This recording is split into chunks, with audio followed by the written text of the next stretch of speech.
Sveiks podkāstā SEO Optify. Šis podkāsts radīts mājaslapu īpašniekiem, mārketinga un SEO speciālistiem un visiem, kuri vēlas augt un sasniegt vairāk digitālajā vidē. Sveiciens visiem SEO Optify podkāstā epizodē, kur šodienas tēma ir ļoti aktuāla, ļoti karsta, un par to tiešām runā visapkārt, visās nozarēs un jebkurā vecumā. Ja? Un tas ir mākslīgais intelekts. Un šīs dienas tēma ir, ja, kāpēc izmantot mākslīgo intelektu, un 3 rīki, kurus es izmantoju ikdienā. Pastāstīšu jums par šiem rīkiem un ko es ar viņiem daru. Tātad, jā, es esmu Melānija, SEO speciāliste, ikdienā nodarbojos ar mājaslapu optimizēšanu un arī SEO Optify. Mēs kopā ar Agnesi darbojamies ar mājaslapu optimizēšanu un arī ar mākslīgā intelekta rīku izpētīšanu un to ieviešanu gan savā privātajā dzīvē, gan profesionālajā. Un, ja tu esi uzņēmējs, satura veidotājs vai cilvēks, kurš vienkārši grib saprast, tātad kā gudrāk izmantot savu laiku, enerģiju, nevis strādāt ilgāk un smagāk, bet strādāt vieglāk, tad šī epizode būs tieši tev, jo iespējams tu sadzirdēsi kaut ko tādu, kas varētu tavu ikdienu atvieglot. Un pašā sākumā gribu sākt ar pašiem pamatiem, jā, sapratīsim, kas tad ir mākslīgais intelekts, kas tas tāds ir. Tātad par mākslīgo intelektu, ja mēs runājam, mums nav tas jāsaprot, ka tas ir tikai pēdējos pāris gadus, jā, mums visiem pieejams, bet mākslīgais intelekts patiesībā šis termins un šī ideja jau radās 50. gados, un ar mums mākslīgais intelekts, teiksim, ir jau attīstījies un gājis savu ceļu jau teju 70 gadus. Tā kā tas ir diezgan iespaidīgs laiks, bet kāpēc mēs par mākslīgo intelektu runājam tā daudz plašāk pēdējā laikā, plašākā sabiedrībā, ir tas, ka šis iznāca ģeneratīvais mākslīgais intelekts, ChatGPT, šie valodas modeļi, un šī tehnoloģija kļuva ļoti pieejama plašai sabiedrības daļai, jebkurš tātad varēja izveidot šo kontu un izmantot mākslīgo intelektu. Un tāpēc sacēlās tik liels hypes, un mēs visi tagad par to runājam, un pēkšņi mākslīgais intelekts ir visur. Ja? Bet, kas ir jāzina pašā pamatā par to, kas mākslīgais intelekts ir, kā mēs varam paskaidrot, tā ir tāda dators mācās saprast un domāt līdzīgi tā, kā to dara cilvēks. Tās ir smadzenes, kas ir tātad datori, smadzenes, kas strādā līdzīgi tā, kā domā cilvēks, pieņem lēmumus, kā domā cilvēks, kā tātad izdara kaut kādus secinājumus. Un kā tad mākslīgais intelekts strādā? Mākslīgais intelekts darbojās tikai tajā brīdī, kad viņam ir kaut kādi dati, ko viņš analizē, vai kaut kas, ko viņš tātad var pētīt un salīdzināt. Ja? Tātad mākslīgais intelekts mācās no datiem un no visa tā, ko mēs ierakstām, no visa tā, ko mēs meklējam, kur mēs klikšķinam, tātad kaut kādi dati, ko mēs varam vispār paši augšu pielādēt, teksts, video, audio, bildes, tātad tie visi ir dati, no kā mākslīgais intelekts var mācīties. Un mēs ikdienā patiesībā ļoti plaši saskaramies ar mākslīgo intelektu, un tas nav tikai ChatGPT, un tas nav tikai, kāds cits vēl mākslīgā intelekta rīks, bet patiesībā mākslīgais intelekts ir būtībā jebkurā sistēmā šobrīd, ja bankās drošības kaut kāda kontrola, kredīta, nespējas analīze, CV darba atlases procesā, tiek arī analizēta ar mākslīgo intelektu, un tādā ikdienā, piemēram, Spotify klausoties mūziku, šis mākslīgais intelekts balstoties no tātad datiem, ko mēs esam klausījušies, kādu mūziku, stilu, žanru, visu šo šis mākslīgais intelekts mūs kā persona nolasa, un šajā brīdī spēj dot mums šos te personīgos ieteikumus, un tātad šeit apakšā strādā mākslīgais intelekts, kurš strādā ar šiem te datiem. Tāpatās arī Google Maps iekšā mākslīgais intelekts spēj prognozēt šo te ceļu satiksmes plūsmu, balstoties uz datiem, ja, kas uz ielām notiek, kāda ir, nezinu, varbūt ir ceļu satiksmes negadījums, balstoties uz šiem datiem, tātad tiek rēķināts maršruts. Tāpat tās arī, ja jums mājās ir smart ierīces, ja, teiksim, e-robots vai kaut kādas gudrās veļas mašīnas, un viss šeit arī iekšā būs mākslīgais intelekts. Tā kā tas ir visur, un ja jūs telefonā varat atbloķēt telefonu ar savu seju, tad tas ir mākslīgais intelekts, kurš tā tad ir izveidojis jūsu sejas matemātisko karti, tie ir jūsu dati, un no tā arī tad, respektīvi, ja mēs ikdienā, visur saskaramies ar mākslīgo intelektu. Lūk, un, teiksim, biznesā, arī biznesa pasaulē šis kļūst par ļoti lielu palīgu, un kas vienkārši palīdz mums ātrāk un gudrāk pieņemt lēmumus. Tātad mēs optimizējam daudzas lietas, automatizējam lietas, un ir lietas, ko mākslīgais intelekts dara vienkārši cilvēku vietā, veic kaut kādas analīzes, pētījumus, kopsakarības, vai arī tiešām reāli izdara darbības. Ja? Tā kā, jā, tas viss noteikti dod mums kaut kādu jaunu jaudu, un man ir patiesi liela interese, kā tas kur tas attīstīsies nākotnē. Un jautājums ir arī par to, kā tad gudri mēs varam izmantot mākslīgo intelektu. Un svarīgākais šeit būtu saprast tas, ka mākslīgais intelekts nav cilvēka aizvietotājs, un tam nevajag būt. Un mākslīgais intelekts, lai mēs to izmantotu gudri, mums vajag viņu izmantot kā savu kolēģi, kā asistentu, kā palīgu, kaut kādu papildus ārējo resursu, kas palīdz mums plānot, diskutēt, analizēt, meklēt šīs kopsakarības un kaut kādu daļu no jūsu ikdienas darba, ja vienkārši paņem šo te darba pienākumus nost. Un tātad, jā, tas ir mūsu tāds gudrais kolēģis, un ir svarīgi zināt, kā uzdot šos te jautājumus, vai kā apmācīt šo te kolēģi, lai tas varētu tiešām strādāt mums par labu, lai būtu pēc iespējas mazāk kļūdas, ja, mums ir jāpārbauda šie te fakti vai šie te viedokļi, un mums ir jāmāk šis te jaunais kolēģis apmācīt tā, kā mums būtu ērti, un mēs varētu sastrādāties gluži tāpat, kā uz jūsu uzņēmumu atnāk jauns kolēģis, kurš pilnībā neko nezin par ētiku jūsu uzņēmumā, par to, kā jūs tur darat lietas, jums arī viņš ir jāapmāca. Un tādā, lai mēs gudri izmantotu mākslīgo intelektu, mums arī tas ir jāapmāca. Un ir speciāli, jā, tehnikas, kā mēs to varam izdarīt.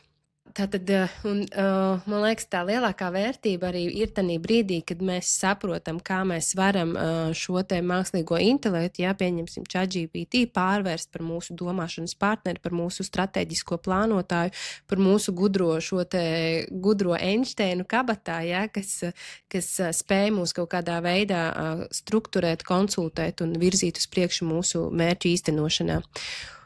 Un tālāk, protams, ir arī jautājums, kā tad mākslīgais intelekts var izprast cilvēku, kā tad viņš mani var saprast, kā es viņu varu apmācīt tā, kā man tas ir nepieciešams. Tas, ko es jau minēju, mākslīgais intelekts mācās no datiem. Tātad datus mākslīgā intelekta pasaulē par datiem mēs saucam, saistībā ar cilvēku mēs saucam tātad visu, kas raksturo šo te fizisko personu.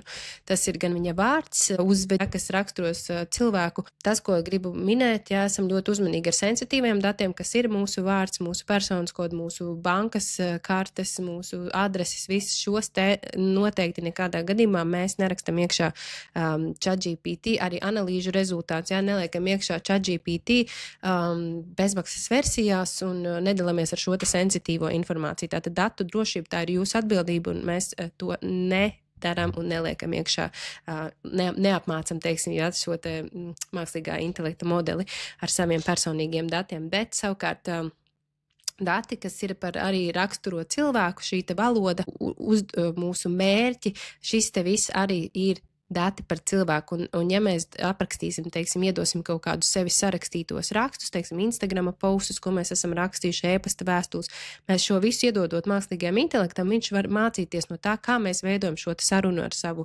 auditoriju, kas ir kas ir tas, mūsu izteiksmes veids, kā mēs izmantojam, teiksim, šos te emociju zīmītes, emoji, vai izmantojam, vai neizmantojam, vai mūsu stils ir tāds nopietns, vai drīzāk tāds ar humoru piestieni, šis te viss, dodot šo te informāciju, kas jums jau ir, ko jūs esat gatavojuši paši, mākslīgais intelekts spēj iemācīties jūsu šo te gaumi, stilu, uzvedību.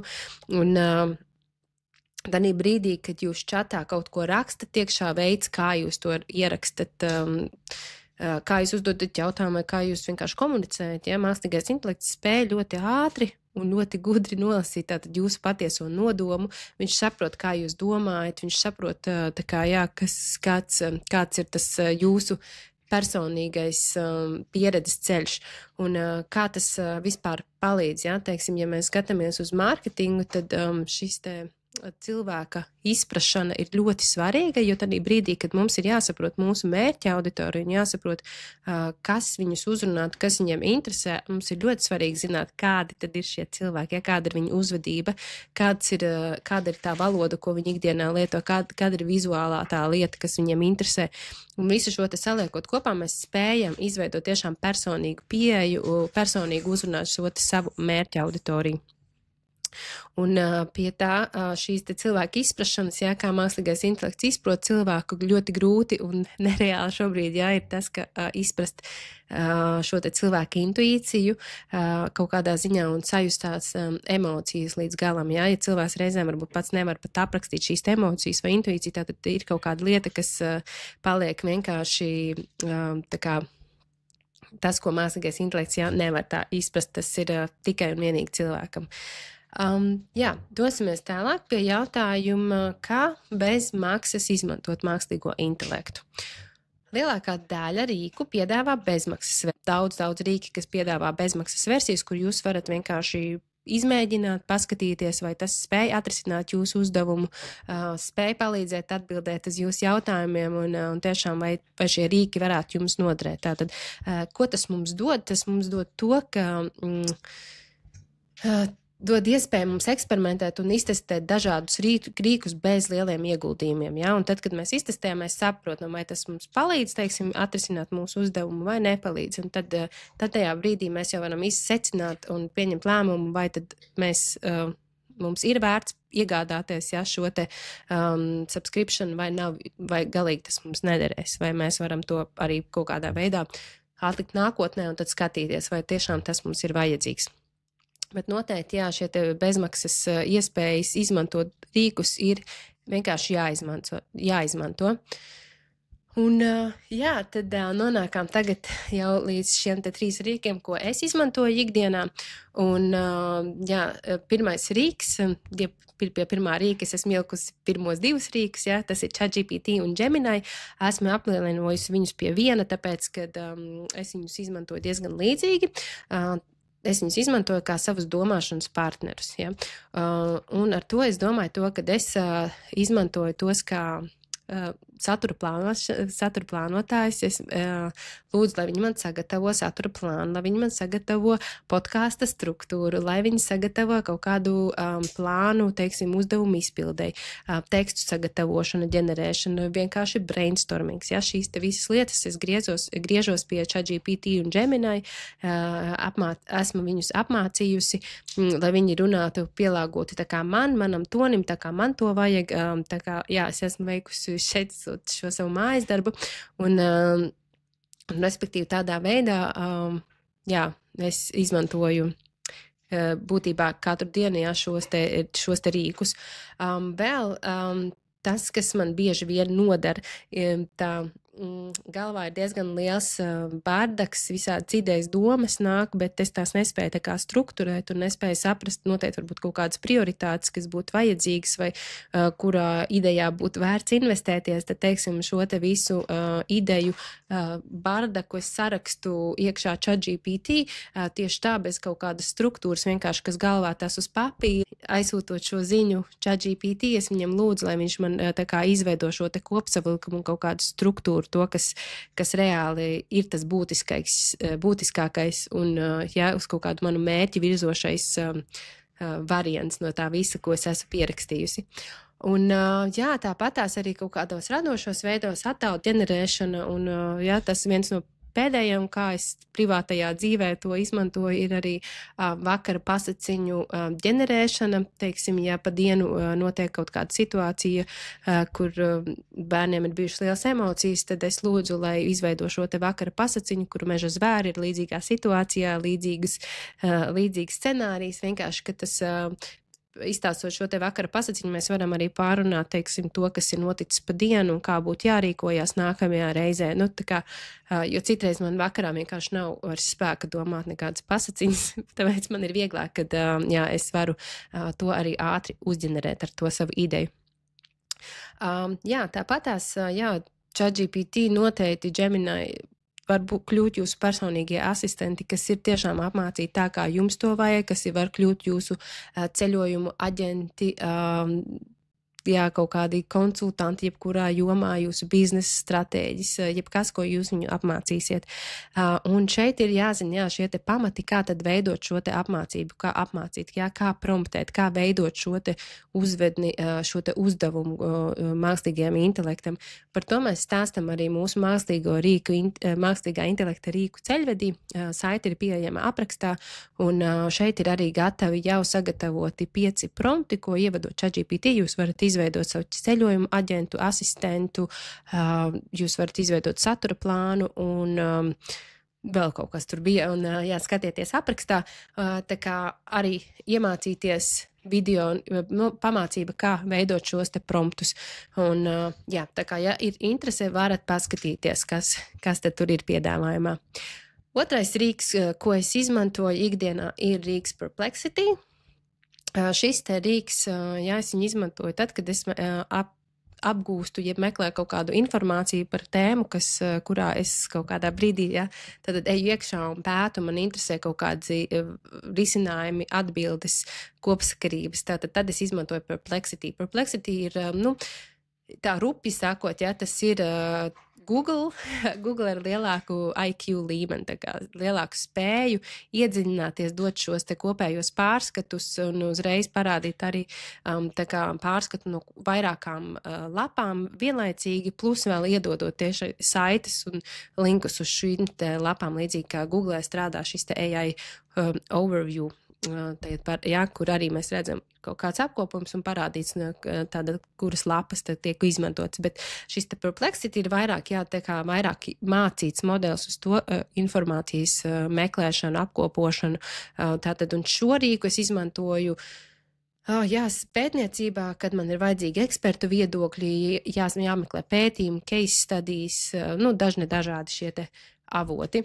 Un tas, kas man patīk arī par Perplexity, jā, ka tur notiek reāla laika šī meklēšana, jā, es tieku pie svaigākajām ziņām, svaigākajiem pētījumiem, un tā kā tas, jā, viņam ir pilnībā piekļuve tam, kas ir tieši tagad karsts, jā. Tā. Trešais rīks, ko es izmantoju, ir Notebook LM. Tas ir mans pētniecības un ideja asistents. Teiksim, ja es Perplexity atrodu kaut kādus vērtīgos avotus, iepazīstos ar tēmu tā, teiksim, ne vispārīgi, bet drusku padziļināti, bet Notebook LM būs tas, kur es to tēmu sapratīšu līdz kaulam, jo šī būs tiešām tā pētniecības daļa, un Notebook LM, jā, es izmantoju tikai avotus, kurus es pati esmu atlasījusi, avotus, uz kuriem es uzticos, kuri ir tiešām tie, ko es pati esmu izvēlējusies, un tad ar tiem es arī strādāju, respektīvi, un tad es izveidoju šos te jautājumus, promptus, Notebook LM, un varu veidot arī analīzi, un šis te notebooks arī man uzreiz pats iedos atsauces uz to, kuros avotos tas ir minēts, kur viņš to informāciju ir atradis, un tas palīdz samazināt šo te iespēju no kļūdām, no halucinācijām, jā, tā kā mums ir vieglāk pārbaudīt šo te datu patiesumu, jā, vispār informācijas patiesumu apgalvojumu un tādā garā. Notebook LM es izmantoju arī konkurentu analīzei, ne tikai, teiksim, jā, konkurenti, kas būtu līdzīga uzņēmumu ātri. Pāris minūšu laikā, jā, pusstundas laikā var izanalizēt 3 konkurentus savus, saprast, kāda ir viņu šī te mērķa auditorija, kādas viņi risina problēmas, mērķa auditorijas un kāda ir viņu tā cenu politika, visas šīs lietas, ko es darītu manuāli skatoties katrā mājaslapā atsevišķi, ja šo stilu. Šeit es to varu izdarīt ļoti ātri, tabulas veidā, ja es redzu visus savus konkurences, uzreiz redzu, kur ir iespēja man, kas netiek, netiek risināts, tad es varu, teiksim, parādīties savā nišā ar šo te jauno ideju. Un līdzīgi arī veidojot blogarakstus, ja analizē 3 līdz 5 esošus blogarakstus uz kaut kādu konkrētu atslēgas vārdus, kur es gribu parādīties, tad es redzu, kuras tēmas šajos blogarakstos ir ļoti labi aprakstītas un kuras tēmas, teiksim, iztrūkst. Tad arī šeit es varu atrast savu potenciālu, varu saprast, kāda ir struktūra, varu noskaidrot, ja kādi atslēgas vārdi tiek izmantoti šajos blogarakstos. Tā kā viss šis rīks tiešām ļoti forši analizē tieši tos dokumentus, kas man ir nepieciešams. Un, jā, tā ir tāda digitālā piezīme grāmatiņa. Un vēl bonus šim rīkam ir tas, ka ir iespējams izveidot šos te audio overviews, jeb attiecīgi par katru tēmu. Jā, es varu arī lūgt, lai viņš izveido man tādu audio versiju par šiem te pētījumiem vai par šiem te konkurentiem vai jeb kādiem citiem datiem, ko es par ko es interesējos, ja, tad man būs audio overviews, tā līdzīgi kā podcasts, un es varu šo te informāciju vienkārši noklausīties. Man nav jālasa 20 dažādi pētījumi, bet viņš man izveidos no šiem te pētījumiem vienu audio podcastu, un to noklausoties es varu vienkārši, jā, tikt pie informācijas atrodoties ceļā vai jebkurā cita, kārtojot māju, pieņemsim. Nu, lūk, jā, un noslēgumā es gribu pateikt to, ka nebaidieties izmantot mākslīgo intelektu un izmantojot šīs te bezmaksas iespējas. Svarīgākais ir saprast, tātad, kas ir šis te uzdevums, kas ir jūsu mērķis, ko jūs gribētu atrisināt, kur jums ir vajadzīga palīdzība. Jā, teiksim, varbūt jums vajag palīdzēt tieši kaut kādā stratēģijā, vai jums vajag mārketinga stratēģija, varbūt jums vajag vispār dzīves stratēģija. Jā, šīs te visas lietas mēģināt ejiet un darat, paskatieties, jo šis te mākslīgais intelekts visiem ir pieejams, un mākslīgais intelekts dod mums vienkārši citu jaudu, citu spēju, tas ir mūsu palīgs, kas tiešām var mums ļaut sagrupēties un doties uz priekšu ar kaut kādu tādu atbalstu un spēku, ja? Tā kā jautājums ir tikai par to, cik radoši jūs esat vai ko jūs varat iedomāties tātad, jā, risināt ar šo te. Un, jā, es ieteiktu jums noteikti pamēģināt kādu jaunu rīku, ko jūs neesat vēl izmantojuši, tā kā, ja jūs esat izmantojuši tikai ChatGPT, noteikti dodat iespēju arī citiem rīkiem. Un, ja tu klausoties šo epizodi, es iedomājos par kādu cilvēku, kuram arī vajadzētu dzirdēt par to, kas ir mākslīgais intelekts un ko ar to varētu darīt, tad lūdzu padalies ar šo epizodi, lai mēs varam arī sasniegt plašāku auditoriju. Un jā, paldies vēl vienreiz, ka klausījies.